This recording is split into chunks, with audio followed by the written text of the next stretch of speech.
kiri kanan dalam satu program himpunan baru ni, beliau pun adalah bagi kenyataan yang mengatakan bahawa dia akan umum tarikh pilihan raya tu dengan segera lah. Saya dengar benda ni selalu, setiap kali orang desak dia pilihan raya, dia akan kata saya akan umum dengan segera tarikh pilihan raya dan sebagainya. Ini dah jadi satu benda yang klise dah pada Perdana Menteri. Setiap kali tanya akan umum kemudian. Dan kenyataan ini bukanlah satu kenyataan yang biasa kita dengar. Bukan yang luar biasa, maksudnya dah biasa kita dengar. Soalan saya kepada saudara Aizuddin, adakah kenyataan PM kali ini betul-betul ikhlas ataupun sebenarnya nak menyedapkan hati pimpinan UMNO je? Sebab dah selalu sangat dah dia orang minta, sampai naik letih lah. Pimpinan UMNO pun saya kesian juga duk minta kat PM bila nak bubar dan sebagainya. Kali ni PM betul-betul ikhlas keluarkan kenyataan bahawa dia akan umum tarikh pilihan raya ataupun nak sedapkan pemimpin UMNO je. Kalau saya jadi Perdana Menteri, kalau saya lah Din, saya nak enjoy dulu. Saya dah berapa bulan lagi boleh enjoy jadi Perdana Menteri, nak buat kalut awal, berapa kalut sangat kan. Din, komen sikit Din berkaitan dengan kenyataan yang saya sebutkan sebentar tadi, silakan. Terima kasih Saudara Azam. Cuma saya nak ulas sikit soal KJ. Boleh. Tambah. Macam Saudara Jami yang kata ada pimpinan-pimpinan yang berpotensi dekat dalam UMNO. Saya kadang-kadang sedih sebenarnya dalam UMNO ni. Walaupun saya bukan UMNO. Sebab mostly kebanyakannya UMNO tu 100% lah. Dia kata orang Melayu. Dan saya orang Melayu. Kalau saudara Jamian perasan, saudara Azam perasan, bila bosku masuk dalam penjara, masuk Kajang, UMNO buat convention. Lepas tu Barisan Nasional sibuk juga buat convention juga MCA MIC. Jadi salah satu petikan dalam ceramah Zahid tu dia kata satu Najib masuk dalam penjara, 1000 bosku akan keluar dalam UMNO. Sampai tahap macam itulah UMNO yang agak desperate. Saya tanya dengan kawan-kawan yang UMNO sebenarnya, UMNO Barisan Nasional. Ada yang sebenarnya nampak sinis dengan kenyataan Zahid Hamidi. Dan ada yang rasa bahawa Najib Tun Razak itu perlu dihukum dengan bentuk keadilan masuk penjara. Sebab dia dah buat benda tu. Dia dah buat dengan isu SRC 42 juta. Peliklah 42 juta tak perasan. Kan? Kita RM42 pun kita perasan ni 42 juta kan. Kadang-kadang kita fikir macam tu. Jadi saya risau dalam generasi UMNO. Itu sebab kalau Rafizi kita, UMNO itu nanti 5 hingga 7 tahun dengan akan terkuburnya dengan sendiri. Sebab dari segi asas dia, grassroots dia dah rosak. Jadi parti yang rosak kat bawah sampai ke atas dah jadi, orang kata dah damage, fully damage. That's why saya pun rasa tak terkejut kalau UMNO, sebab is in a due time. Benda ni bersilih berganti. Ada transition, ada orang yang lebih senior, ada orang lebih tua, ada orang yang lebih muda, ada generasi baru, ada undi 18. Bila in a due time ada transition tu Saudara Azam, kita tak terkejut pun kalau UMNO yang sebenarnya mewar-warkan ataupun mengagung-agungkan pimpinan yang korup dan sebagainya, dan juga sentiasa mengangkat orang-orang macam Zahid Hamidi dan kluster mahkamah, dan perlu hidup dengan projek-projek untuk mendapatkan laba keuntungan. Saya tak heran pun UMNO tu akan terkubur dengan sendirinya. Itulah maksud. Jadi kesian generasi UMNO, orang-orang Melayu, budak-budak Melayu. Kalau ada 1000 lepas ni, bosku, jahanam negara kita. Dia berbeza saya kira, sebab ada juga ahli-ahli UMNO, khususnya ada seorang ahli majlis tertinggi, mantan ahli majlis tertinggi, mengatakan bahawa pendakwaan kepada Najib, pendakwaan yang bersikap politik dan sebagainya, dan menyeru kepada kebangkitan dan sebagainya, tetapi dia momentum dia tak sama Macam Datuk Seri Anwar Zudin Saudara Zudin, berbalik kepada soalan tadi tu yang PM umum tu.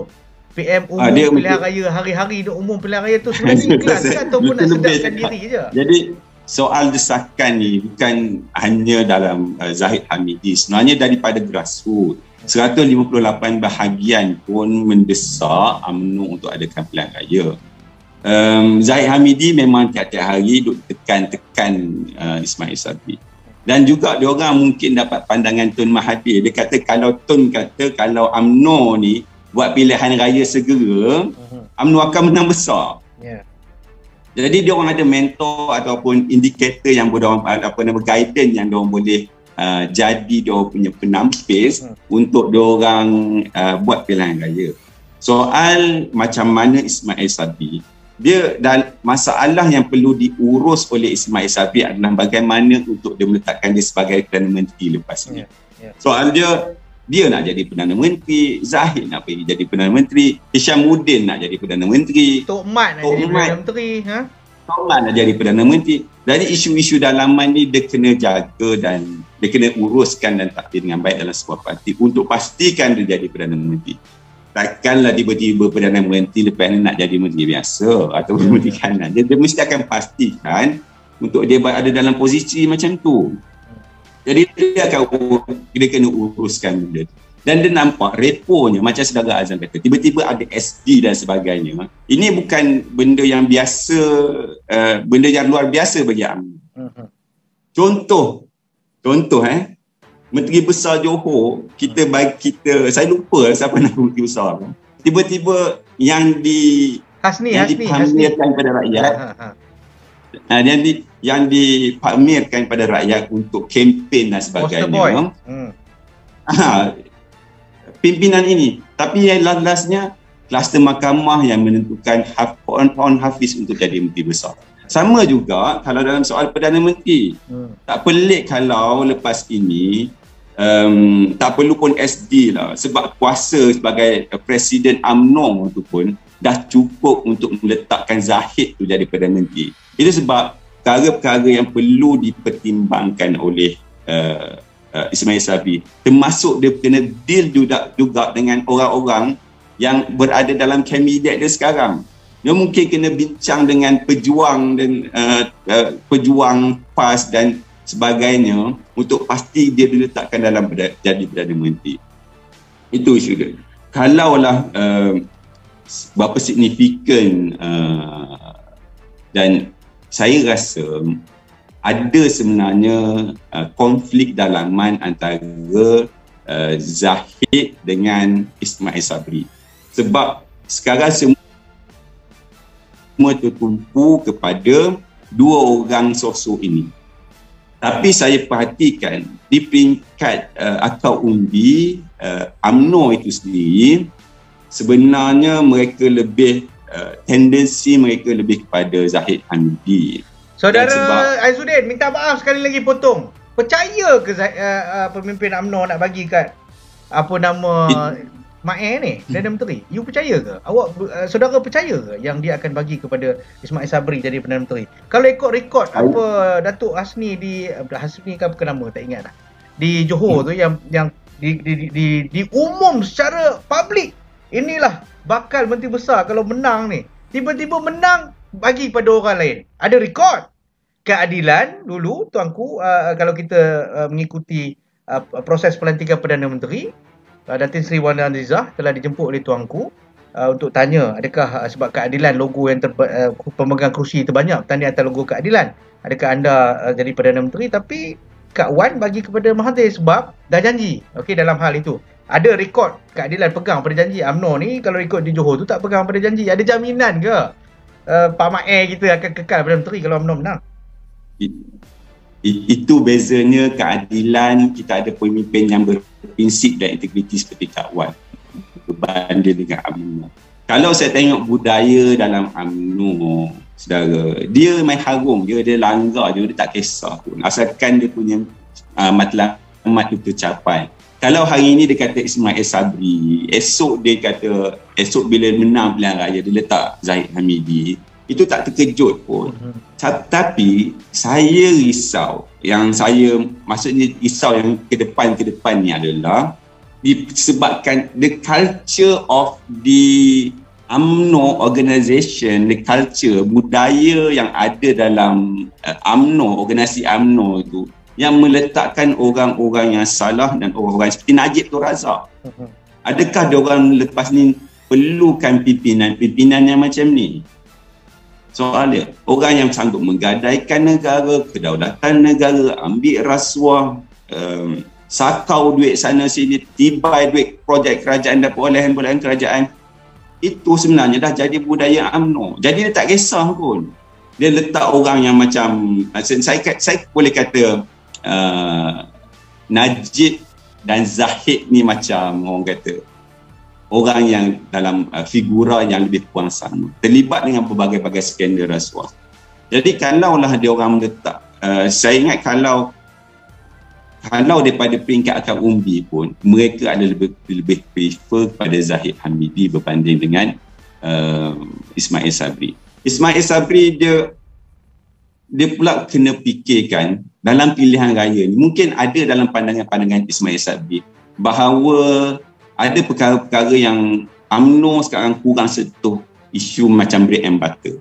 Isu-isu yang merangkumi isu kenaikan harga barang, isu yang susut nilai mata wang ringgit, isu-isu yang terkait dengan living cost yang tinggi.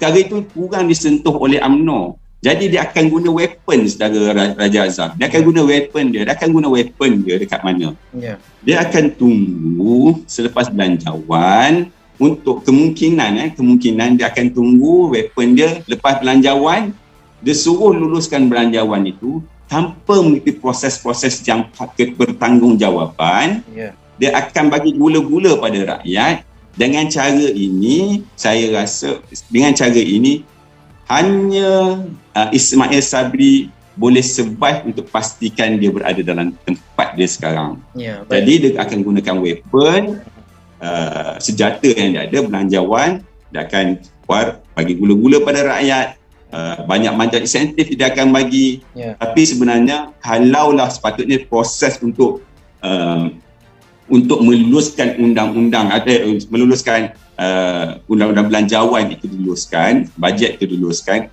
dia mengambil proses yang lama. Yeah. Proses yang lama maksudnya kalau kita bermula bulan Oktober, sehingga November tak salah saya, sejak November, mana pilihan raya tu boleh kena diadakan pada tahun hadapan. Yeah. Tapi kalau ada satu seperti ahli parlimen Pasir Gudang kata, kalau tak bertanggungjawab, dia akan gunakan belanjawan ini untuk hanya untuk dia bubarkan parlimen lepas ini. Dia gunakan itu untuk dia punya mileage politik menghadapi PRU nanti. Baik, terima kasih saudara Aizuddin. Saya kira menarik juga apabila kita nantikan bajet